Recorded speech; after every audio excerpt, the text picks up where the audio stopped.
आपने सुना होगा कि लोग कहते थे भारत को सोने की चिड़िया कहा जाता था। आपको मालूम है ये जो सोने की चिड़िया है, जो सोना है, असली सोना था क्या भारत का? असली सोना भारत का वो वाला सोना नहीं, वो तो था ही था, लेकिन उसके अलावा उससे भी बड़ा सोना था भारत का शिक्षा प्रणाली, एजुकेशन सिस्टम। ये वो एजुकेशन सिस्टम था जिसकी वजह से पूरी दुनिया में भारत एजुकेशन का सबसे बड़ा हब था। आज आपने देखा होगा कि लोग इंडिया से बाहर जाते हैं ना पढ़ने के लिए। सर, एक दौर था जब पूरी दुनिया से लोग भारत आते थे पढ़ने के लिए, बिकॉज ऑफ भारत का एजुकेशन सिस्टम। और इस एजुकेशन सिस्टम को कई बार लूटा गया, इस पर कई बार हमला हुआ, कई बार, जिसमें से 2 हमला कुछ ऐसा है कि जिसका कोई हिसाब नहीं है, जिसने बर्बाद करके रख दिया। उसमें से पहला हमला मैं कहूंगा नालंदा विश्वविद्यालय, नालंदा यूनिवर्सिटी पर जो हमला हुआ था। नालंदा नहीं जानते तो बता दूं आपको, नालंदा ही वो यूनिवर्सिटी थी जिसमें आर्यभट्ट, जिन्होंने जीरो का आविष्कार किया था, वो वहां के हेड हुआ करते थे। नालंदा ही वो यूनिवर्सिटी थी जहां पर चाइना, जापान, कोरिया, कई अलग अलग देशों से लोग पढ़ने के लिए आते थे। नालंदा ही वो यूनिवर्सिटी थी जहां पर एक साथ 10,000 बच्चे पढ़ते थे और 1500 टीचर्स एक साथ रहते थे। नालंदा ही वो यूनिवर्सिटी थी जिसने पूरी दुनिया को 800 सालों तक एजुकेट करने का काम किया, नालंदा। लेकिन 1193 या 1193 एडी में एक राक्षस की नजर पड़ती है इस यूनिवर्सिटी पर। कैसे? बख्तियार खिलजी नाम का एक शासक आता है भारत को लूटने के लिए तुर्की से, और कहते हैं कि उसकी तबीयत बहुत ज़्यादा ख़राब हो गई थी भारत में आने के बाद कुछ समय तक। तो अलग अलग नीम हकीम से उसका इलाज चला, किसी से उसकी तबीयत ठीक हो नहीं पा रही थी। तो किसी ने उसको सलाह दिया कि भैया नालंदा यूनिवर्सिटी में कोई रहते हैं राहुल श्रीभद्र, जो कि नालंदा यूनिवर्सिटी के उस वक्त प्रिंसिपल हुआ करते थे, उनको एक बार बुला के दिखा लो, हो सकता है ठीक हो जाए। तो पहले तो ये बंदा तैयार नहीं हो रहा था क्योंकि भारतीयों को ये काफिर मानता था, नहीं भारतीयों से नहीं। लेकिन जब तबीयत बिगड़ती चली गई तो ये मजबूरी में बुलाया उसको, और बुला करके उसके सामने शर्त भी रखा कि भैया तेरे से इलाज तो करवा रहे हैं लेकिन तेरी दवाई नहीं खाएंगे। अब उस वक्त के नालंदा यूनिवर्सिटी के प्रिंसिपल, उन लोगों के मन में ये सब नहीं होता था कि ये कौन है, कहाँ से आया है। उनका इरादा तो भैया शांति वाला होता था कि बस जो मेरे सामने आया है उसको ठीक कर दिया जाए, उसकी मदद हो जाए किसी तरीके से। तो उन्होंने कहा ठीक है, मेरी दवाई नहीं खानी है तो मत खा मेरे भाई। थोड़ा बहुत इलाज विलाज किया और उनको सलाह दी कि कुछ कुरान के पन्ने हर रोज़ दिन में 4 बार तुमको पढ़ना है। उसने ऐसा ही किया।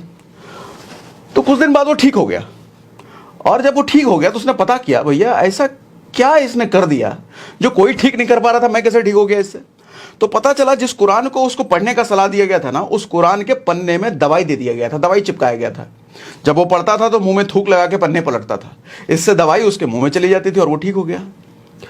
तो उसको जब पता चला तो वो शौक में रह गया, बाप रे बाप, इन भारतीयों के पास इतनी बढ़िया ऐसी चीज जो हमारे पास तो है ही नहीं।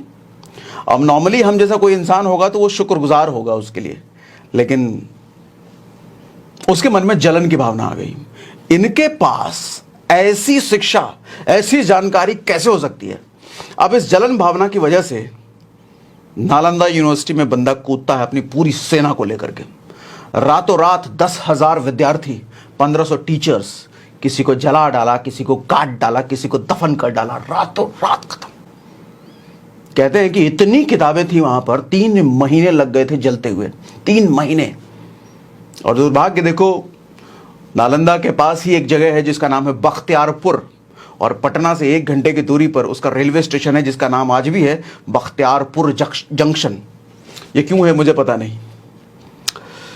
तो इस तरीके से नालंदा यूनिवर्सिटी बर्बाद हो गया, और दुनिया में जो भारत का परचम था वो ऑलमोस्ट खत्म हो ही चुका था। लेकिन किसी तरीके से ये समरा थोड़ा सा रिकवर किया इसने। तो एक बार फिर से बख्तियार खिलजी का पुनर्जन्म होता है, मुझे ऐसा लगता है मकोले के रूप में।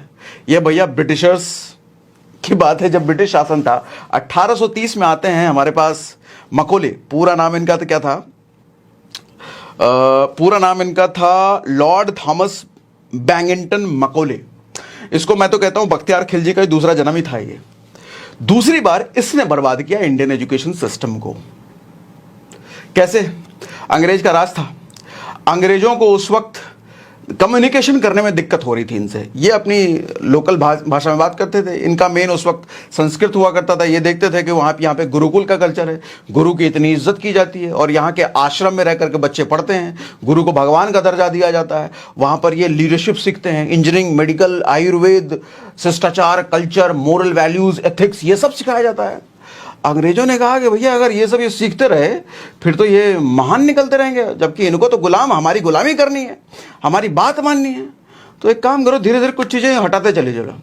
लीडरशिप सबसे पहले हटाओ। लीडरशिप नहीं सिखाना इनको। लीडरशिप क्या चीज़ सिखाता है? लीडरशिप सिखाता है कि भगवान राम कैसे खुद की सेना ना होने के बावजूद अपने मित्र की सेना, मित्र में सुग्रीव के सेना को नेतृत्व करते करते समुंदर पार करवा दिया। ये होती है लीडरशिप। ये इनको नहीं सीखने देना। अपने यहाँ नौकर बना के रखना है ना, हटाओ, नहीं सिखाना है सब। सवाल जवाब करने की कला, अगर ये सवाल पूछे तो इनको एहसास कराओ कि तुम गलत कर रहे हो। सवाल नहीं पूछने देने का।